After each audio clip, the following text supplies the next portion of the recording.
kailan po nyo inirelease yung COA audit report nyo regarding the office of the OVP regarding the use of the amount of 125 million under line item confidential expenses? Kailan po nyo na-release yung COA report nyo? Sino po ang sasagot? Attorney, sorry, hindi ko po makita yung pangalan. Attorney Camora from COA. Please proceed. Good morning, Mr. Chair. As to confidential intelligence and confidential funds, we do not issue any audit reports, just the audit actions, Mr. Chair. Audit action. Yes, Mr. Yes. Chair. Okay. Thank you for the clarification. Now, when was the confidential fund in the amount of 125 million transferred to the office of the Vice President?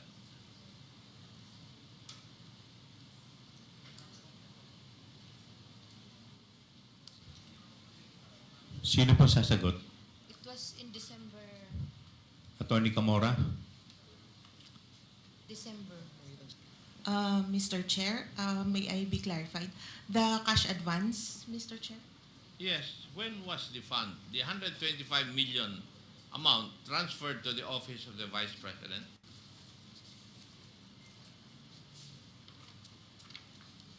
Mr. Chair, the fund was received on December 20, 2022. 2022, Mr. Okay. Chair. Thank you. Now, on 25 September 2023, according to reports, kayo po ay nag-confirm, maybe because of reports, na galing po sa Office of the Vice President na the amount of 125 million confidential funds was spent in 11 days. Mr. Chair, based on their liquidation reports, opo. Kayo po ang nagsabi nito in your report. Wala pong report, Mr. Chair, but audit action po. Oh, it's an audit action. At Yes, kino-confirm Mr. nyo Chair. na yung amount na 125 million was spent by the Office of the Vice President in 11 days. And that would be amounting to 11.3 thereabouts million per day. Would that be correct? Tama po ba yan? Mr. Chair, may I ask for the question to be repeated? Ano po? Uulitin ko po? Opo.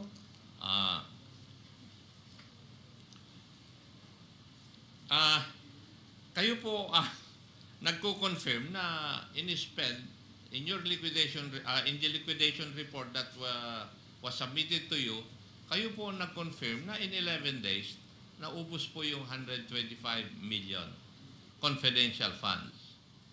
Tama po. Tama po, Mr. Chair. And that is equivalent to spending 11.3 million a day. If it was spent, or if the amount was spent in 11 days. Tama po rin po. Tama po, Mr. Chair, based on Yes. their documents po.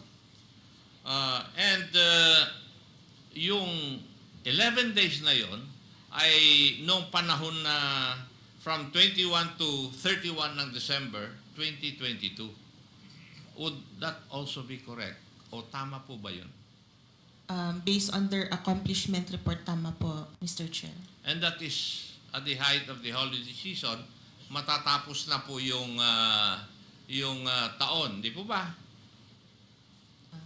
Tama po, Mr. Chair. At lahat po ng ahensya ng gobyerno nagmamadali na ma-spend yung kanilang pera na nasa kanilang opisina.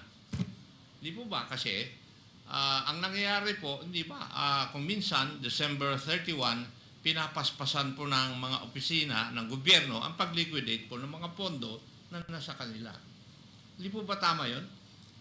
Alam ko po yun dahil naging controller po ako ng Philippine National Police noong Chief PNP si Senator Lacson at yun ang nangyayari eh. Kayo po ang sasagot, hindi na po siya. That's correct po, Your Honor. Yes. Paki-address niyo po yung chair sa at antayin niyo po na i-recognize kayo. You are Miss Sofia Gemora? Yes, Your Honor. Okay, please continue. Kasi minamadali po nila ng mga ehensya dahil if you notice, yung buwan ng Disyembre, normally it has four non-working holidays. So, 4 na ang nabawas sa 11 days para gastusin mo. Tama rin po ba? If I may add, Your Honor, to what Attorney Camora had said earlier, with regards to the 11 days report of our audit team, we are the audit team of the Office of the Vice President. So, looking at the records or the recording in the financial statements, we found out that the cash advance was drawn on December 20, 2022. And on December 31, looking at the financial statements, there was an expenditures recorded of the same amount, the 125 million. So that was the reason why we, of course, it's correct to say that that was the 125 million was expended in 11 days. Your Honor. Thank you, Madam. Now, because of this, the COA issued a notice of disallowance dated 8 August 2024, disallowing the amount of 73,287,000 from the 125 million confidential funds disbursed by the Office of the Vice President in 2022. Tama rin po ba? Tama po, Mr. Chair. Now, may I know kung ano po yung mga dahilan po ninyo bakit nag-issue po kayo ng notice of disallowance doon po sa expenditure on confidential funds by the Office of the Vice President? Pwede po bang malaman yung rason po ninyo? Attorney Gamora. Mr. Chair, our reasons were indicated po at the ND. I'd like to make a rundown po. Yung may issue po sa payment of rewards nila, may issue sa payment of charging payment for tables, chairs, desktop computers, and printers to the confidential fund, and also a non-submission of the revised accomplishment report, Mr. Chair. Yun po yung official reason why you COA issued a notice of disallowance. Tama rin po. Tama po, Mr. Chair. Now, may I ask, meron po siguro kayong breakdown ng expenditure of the confidential funds. Meron po ba kayo? Mr. Chair, meron po sa accomplishment report. Yes, and yung breakdown po ng expenditure ng 125 million, nasa inyo po sigurado yon. Tama rin po. Tama po, Mr. Chair. Now, may I know kung saan po nagastos ng Office of the Vice President yung 125 million? Was it spent in accordance with the rules, regulations, and protocol on the expenditure or on the use of confidential funds? Nasunod po ba yun? Yes, Mr. Chair. As indicated sa accomplishment report po,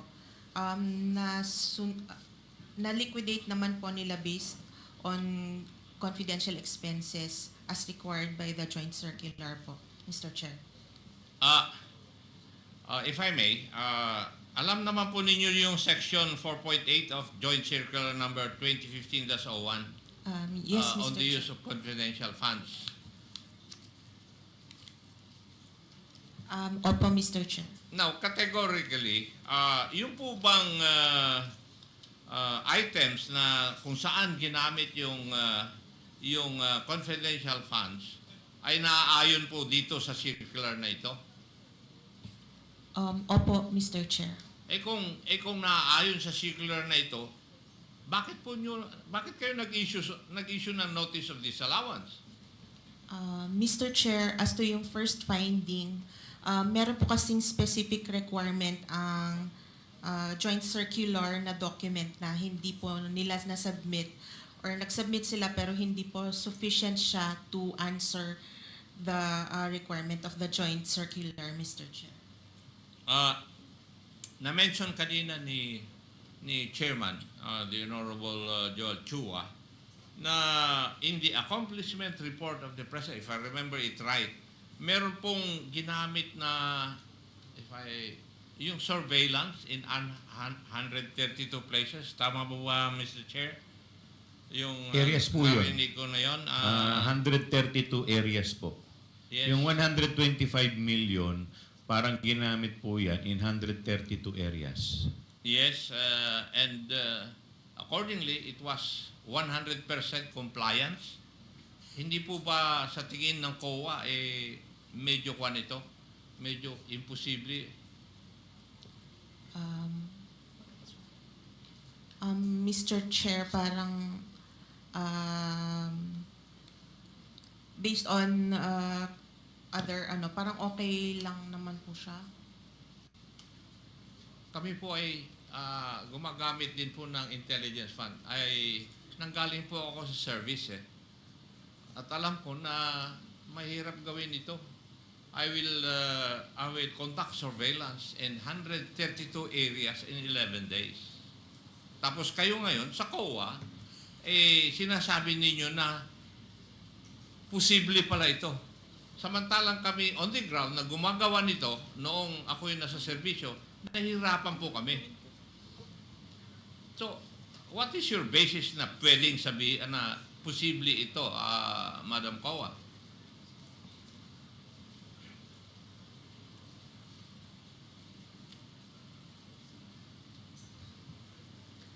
Mr. Chair, there are also deficiencies here. No, tinatanong ko lang po kayo kasi sa mata po ng COA, yung mag-conduct ka ng surveillance activities in 132 areas in 11 days, para sa amin po na gumagawa nito in our use of intelligence funds, no, ako po yung nasa servisyo, nahirapan po kami Tapos sa mata pala ninyo, posibleng-posible pala ito. Tama po ba yung aking kaisipan?